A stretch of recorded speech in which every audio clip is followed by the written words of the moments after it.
नमस्कार, news nation के digital platform पर आप सभी का स्वागत है। मैं हूं ईना और मेरे साथ इस वक्त हैं आम आदमी पार्टी की राष्ट्रीय प्रवक्ता Priyanka Kakkar. Welcome ma'am. Thank you very much Ina ji, thank you. Ma'am, गर्मी जा चुकी है लेकिन प्रदूषण को लेकर सियासी गर्मी बनी हुई है, इस पर आपका क्या कहना है? देखिए, हम आपको बता सकते हैं ईना जी कि हमने दिल्ली में क्या काम किए, हमने पंजाब में क्या काम किए और उनके क्या रिजल्ट रहे। चाहे वो लॉन्ग टर्म मेजर्स हों, चाहे शॉर्ट टर्म मेजर्स हों, दिल्ली सरकार की EV policy one of the most progressive policy है। करीब 17% रजिस्ट्रेशन है इलेक्ट्रिक व्हीकल्स का दिल्ली में, जो हाईएस्ट इन द कंट्री है। चाहे वो ई रिक्शाज हों लास्ट माइल कनेक्टिविटी के लिए, ये अबाउट 71,000 प्लस हैं, जो हाईएस्ट इन द कंट्री हैं। इस पर सरकार ने 30,000 की सब्सिडी दी, इसलिए ऐसा हुआ। चाहे वो ट्री ट्रांसप्लांटेशन पॉलिसी हो, जिसके तहत ग्रीन कवर 23.06% है, जो highest again one of the highest in the country है। चाहे इसके तहत हमने शॉर्ट टर्म मेजर्स लिए, लॉन्ग टर्म मेजर्स मैं आपको और बता दूं, चाहे वो 1800 प्लस इंडस्ट्रीज़ हों दिल्ली की, जो सब पीएनजी फ्यूल पर कन्वर्ट कर चुकी हैं। चाहे वो 24/7 बिजली देने का मॉडल हो, जिस वजह से डीजल जनरेटर्स बिल्कुल बंद हो चुके हैं। शॉर्ट टर्म मेजर्स में चाहे red light on engine of हो, या फिर अभी जिसकी चर्चा हो रही है ऑड इवन वो हो।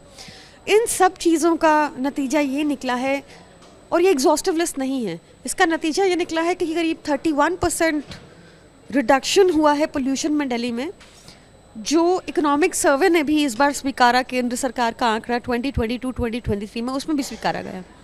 सिमिलरली पंजाब में हमने 1.5 ईयर्स में लगभग 70%, आप मतलब 67%, 55 to 67% फार्म फायर्स में रिडक्शन किया है। ये हमने सेवरल इन सिटू और एक्स सिटू मेजर से किया है, जिसमें हमने टाई अप किया है इंडस्ट्रीज़ के साथ जो पैडी लेते हैं और उसको एथेनॉल प्रोडक्शन करते हैं, या फिर हमने इसमें सीआरएम मशीन्स डिस्ट्रीब्यूट की हैं करीब 1.5 लाख। इसमें एक चीज़ मैं आपको बताना चाहूँगी कि कल सुप्रीम कोर्ट का ऑर्डर आया, उन्होंने कहा कि हमारी पंजाब की सरकार, भगवंत मान जी की सरकार अप टू 50% सब्सिडी दे रही है, बट जो गरीब किसान हैं वो इतना भी अफोर्ड नहीं कर पाते, तो केंद्र सरकार को ज़रूर इस पर 50% सब्सिडी और देनी चाहिए, ताकि गरीब किसान तक भी ये मशीन पहुंच पाए। साथ ही हमने वहाँ पर 2 बायोकेमिकल प्लांट हैं जो ऑलरेडी, बायोमास प्लांट है वो ऑलरेडी ऑपरेशनल हैं, 39 इन पाइपलाइन हैं। देन हमने वहाँ पर 4500 किसान मित्रों को डिप्लॉय किया, जो बताते हैं किसानों को कि, जो अवेयर करते हैं किसानों को टुवर्ड्स पराली, ऐसा हमने किया। वहाँ के एसडीएम एडीएम्स, उनको ट्रेन किया कि कैसे आगे जागरूकता बढ़ाई जाए। ये करने से सीएक्यूएम का आंकड़ा है कि 55 to 67% रिड्यूस हुआ है पराली पंजाब में पिछले 1.5 साल में। एक आंकड़ा और देती हूँ आपको कि 2016 में जहाँ 91,000 इंसिडेंट्स ऑफ पराली थे आज तक की डेट के, वो रिड्यूस होकर 19,000 ही रह गया है। 19,000 ही रह गया, उससे इतना रिडक्शन आया है।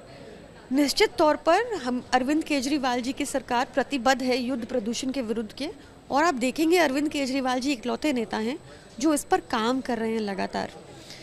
और कल सुप्रीम कोर्ट में भी सिर्फ दिल्ली और पंजाब सरकार ने सबमिट किया कि हमने क्या क्या काम किए हैं। बाकी सरकारों से जब जवाब मांगे गए थे, किसी ने कोई जवाब नहीं दाखिल किया। लेकिन भाजपा लगातार दिल्ली सरकार पर ये आरोप लगा रही है कि दिल्ली में बढ़ते प्रदूषण के लिए आम आदमी पार्टी जिम्मेदार है, इस पर आपका क्या कहना है? देखिए, मुझे लगता है कि भाजपा को ऐसी बयानबाजी से बचना चाहिए। ये एक नेशनल इमरजेंसी है, आप हमें गालियाँ निकाल लीजिए, कोई प्रॉब्लम नहीं, पर कम से कम इस टाइम आकर हमारे स्टेप्स का सहयोग कीजिए। Union minister for environment Bhupendra Yadav से भी मेरी रिक्वेस्ट है कि एमपी के चुनाव का प्रचार ख़त्म हो जाए तो इस पर भी बात कर लेनी चाहिए। अब ज़रूरी है कि जो आसपास के राज्य हैं वहाँ से सहयोग मिले, ताकि हम पूरी तरह सक्सेसफुल हो पाएँ। आसपास के राज्य आज तक डीजल जनरेटर पे उनकी इंडस्ट्रीज़ चल रही हैं एनसीआर रीजन में। आज तक पराली के ऊपर वो तो काफ़ी टाइम से, फॉर एग्जांपल खट्टर सरकार 2014 से रूल कर रही है हरियाणा पर, उन्होंने कोई स्टेप्स ही नहीं लिए, आज तक पराली जल रही है। हम एक साल में अगर 50 to 67% रिडक्शन कर पाए हैं तो व्हाट इज़ स्टॉपिंग हिम। हम उनसे गुजारिश करते हैं कि आपने अपने राज्य में BS3 BS4 फ्यूल की बसेस, डीजल बसेस को आपने बैन नहीं किया, पर इस टाइम पे as an emergency measure Delhi में आने से उनको रोका जाए। तो ये आप ये मानते हैं कि दिल्ली का बढ़ता जो प्रदूषण है उसके लिए यूपी और हरियाणा सरकार भी जिम्मेदार है? मैं ये मानती हूँ कि पूरा NCR को एक जॉइंट एफर्ट करने की ज़रूरत है, क्योंकि हमारे फेफड़े और आपके फेफड़े सेम हैं। तो इसमें राजनीति ना की जाए और एक जिम्मेदार सरकार की तरह जॉइंट एक्शन प्लान, जिसकी हम हर साल बात करते हैं और जिससे आप हर साल बचते हैं, उसको सीरियसली लिया जाए। केंद्र सरकार की तरफ से आपको क्या सहयोग दिया जा रहा है? देखिए, केंद्र सरकार की तरफ से हमें सहयोग चाहिए पंजाब में कि हम क्रॉप डाइवर्सिफिकेशन कर पाएँ। जैसा सुप्रीम कोर्ट ने भी नोटिस किया कि पैडी पे MSP है, केंद्र सरकार को ऑल्टरनेट क्रॉप्स पे MSP देनी चाहिए ताकि ग्रेजुअली पैडी को फेज आउट किया जा सके।